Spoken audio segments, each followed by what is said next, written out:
প্রশ্ন, এক ভাই লিখেছেন যে ইসলামিক গজল আজকে বাজারে ভর্তি, তো এই ইসলামিক গজল ইসলামিক দৃষ্টিতে ভালো কিনা?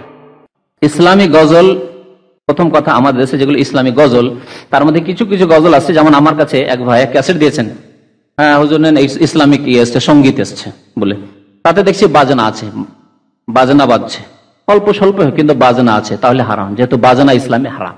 যদিও ইসলামিক কথা, গঠনমূলক কথাবার্তা, ভালো ভালো কথাবার্তা, তৌহিদের কথা, মাতা পিতার সেবার কথা, নামাজ রোজার কথা আছে, কিন্তু মাঝে মাঝে বাজনা বাজছে, মিউজিক, তাহলে হারাম।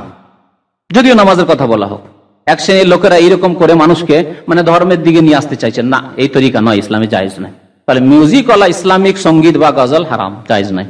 দ্বিতীয় হচ্ছে, কিছু এমন ইসলামিক গজল বা ইসলামিক সঙ্গীত আছে যাতে শিরকি কথা আছে, নাতে রসুল, নবীকে বাড়াতে বাড়াতে একবারে আল্লাহর মতো করে দেওয়া হয়েছে, ওলিয়া উলিয়াকে বাড়াতে বাড়াতে একবারে আল্লাহর গুণে মানে ভূষিত করে দেওয়া হয়েছে, তাহলে এগুলোতে শিরক কুফরি আছে।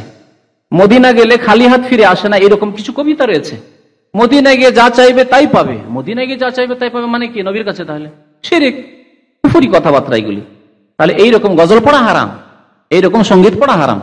এছাড়া যদি গঠনমূলক, তারপর আরো মনে রাখবেন মহিলার আওয়াজে যাতে না হয়, মহিলা সাবালিকা মহিলার আওয়াজে না হয়।